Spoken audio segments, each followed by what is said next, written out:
मनीष गोटे auto rickshaw चलाउथिला जेतेबेले ताकू बयस मात्र 15 वर्ष ता बापा चलीगले सेइथिपाई मनीष को ही घरर सब दायित्व नबाकू पड़िला। तेणु मनीष पाठ छाड़ी बापांकर ऑटो रिक्शा चलेबा आरंभ करिदेला।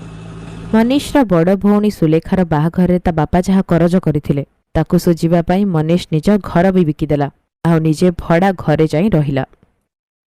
मनीष रा बड़ भौणी निज सासु घरे खुशी अछि सेइथिपाई ता मनरे शांति अछि। माँ सुलेखा दीदी रो मो फोन रे कॉल आसीछि तमे कथा आइ जाओ आउ मु तापर ऑटो ने काम को बाहरिबी। हेलो सुलेखा दीदी नियो माँ सहित कथा हुओ। हाँ झियो निजर ध्यान रख बहुत खाइबा पीबा कर ता द्वारा छुआ तोर सुस्थ होई बाहरिब। एबे खाली गोटे इच्छा शीघ्र मु आई हेई जाए आउ मनीष मामू हेई जाऊ।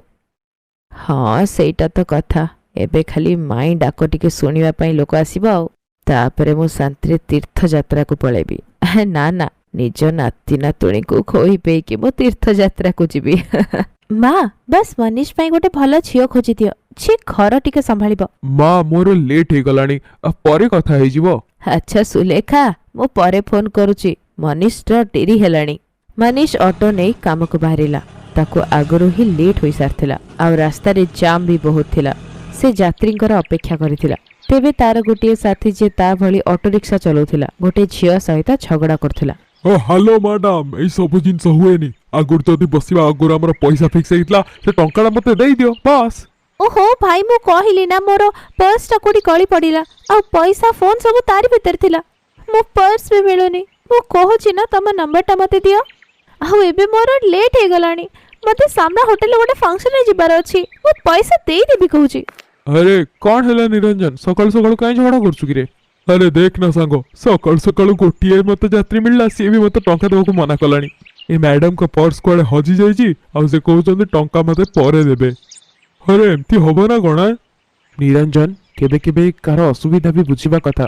तू गोटे काम कर तो तोर कते टंका हला कहलु मु देई दोछि से मैडम मते परे दे देबे टंका। मनीष निरंजन को ऑटो 200 टंका देई देला। थैंक यू सो मच मोर अर्चना आपण नंबर दे दियंतु मु आपण को नंबर रे ऑनलाइन पेमेंट पठे देबी। मो पर्स ता हजि नथले मोर एते असुविधा भी हेई नथांता एबे। कोन से कथा नै मैडम एही नियंतु मो नंबर।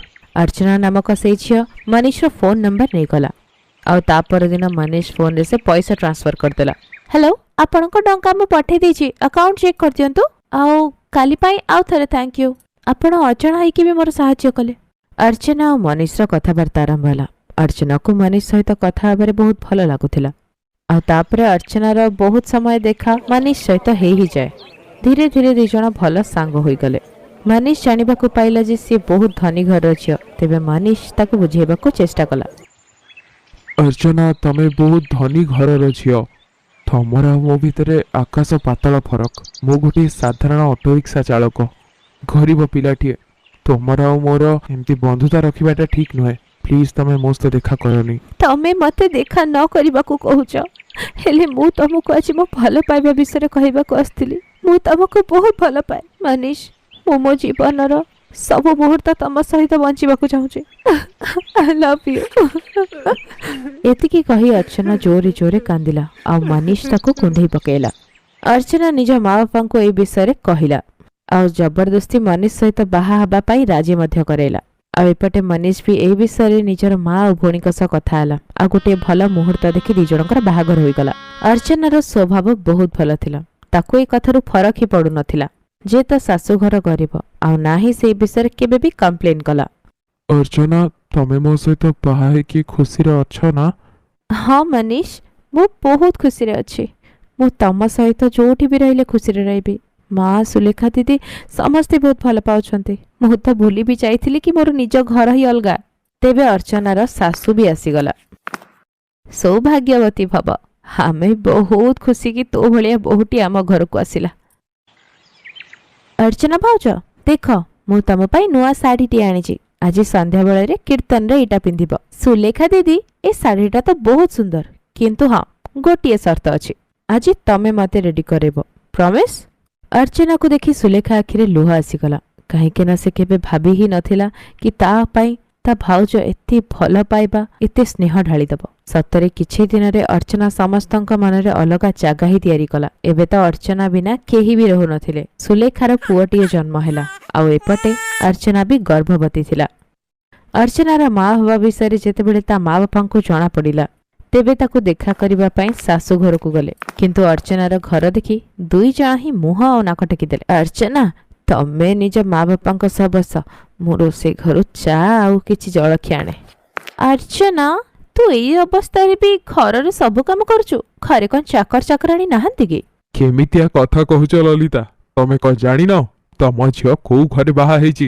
ଏଇଠି 2 ଟାଇମ୍ ଖାଇବାକୁ ବି ଚିନ୍ତା କରିବାକୁ ପଡେ। ଗୋଟିଏ ଟାଇମ୍ ତରକାରୀ ହେଲେ 2 ଟାଇମ୍ ଖାଉଥିବେ ତାକୁ। ଇଏ କଣ ଚାକର ଚାକରାଣୀ ରଖିବେ? ହଁ, ନା ବାପା, ଏମିତି ଜମାରୁ ବି ନୁହେଁ। ମନୀଷା ଆଉ ମା ତ ବହୁତ ସମୟ ମତେ କହୁଛନ୍ତି ଘରେ କୌଣସି ଚାକରାଣୀ ରଖିଦେବାକୁ, କିନ୍ତୁ ପୁରା ଦିନ ମୋ ଘର ଥାଏ ଆଉ ମତେ ଘରେ ମନ ବି ଲାଗେନି। ଆଉ ମୁଁ କିଛି ବି ଏମିତି କରୁନି, ସବୁ କାମ ମା କରନ୍ତି, ଉଠିବାକୁ ବି ଦିଅନ୍ତିନି। ହେଇ ନିଅନ୍ତୁ ଚା। ଅର୍ଚ୍ଚନା, ଅର୍ଚ୍ଚନା, ତତେ ସିଙ୍ଗଡ଼ା ବହୁତ ପସନ୍ଦ ନା? ମୁଁ ଦୋକାନରୁ କିଣି ଆଣିଛି, ନିଜ ମା ବାପାଙ୍କୁ ବି ଦେ ଟିକେ। ନାଇଁ ନାଇଁ, ମୁଁ ଅଏଲି ଫୁଡ୍ ଏତେ ଖାଏନି। ଆଉ ଅର୍ଚ୍ଚନା, ତୁ ବି ଏଗୁଡ଼ା ଟିକେ କମ୍ ଖା। ଏଇ ଟାଇମ୍ରେ ଜୁସ୍ ଫ୍ରୁଟ୍ସ ଏଗୁଡ଼ା ଖାଇବା କଥା।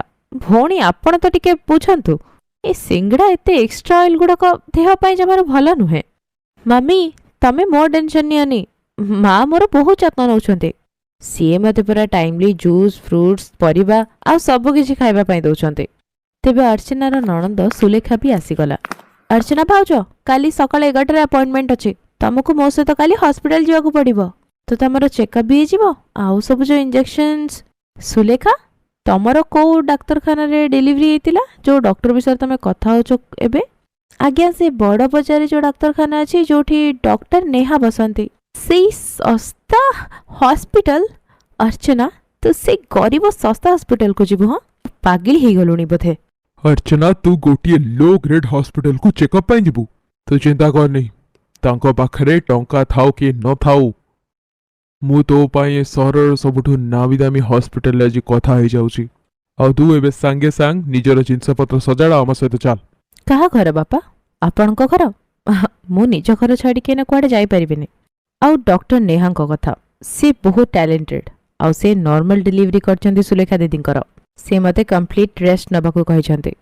ଆଉ ବୋଧହୁଏ ଆପଣ ଠିକ୍ସେ ଶୁଣିପାରିଲେନି, ମୋତେ କାଲି ସୁଲେଖା ଦିଦିଙ୍କ ସହିତ ଡକ୍ଟର ପାଖକୁ ଯିବାର ଅଛି।